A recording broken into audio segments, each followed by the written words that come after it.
Well, hello again mga ka-beauties. In today's video, ipapakita ko sa inyo how to do a DIY nail dip powder from start to finish. This is perfect for those who loves to do their nails at home and on a budget.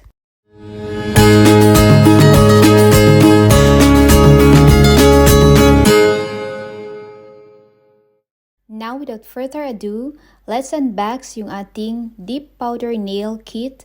And then let's get to dipping. The nail dip powder kit that I've got comes with 5 pieces. It comes with a base system, an activator, a dipping nail powder which is in white with a little bit of shimmer, and meron din siyang kasamang fan brush and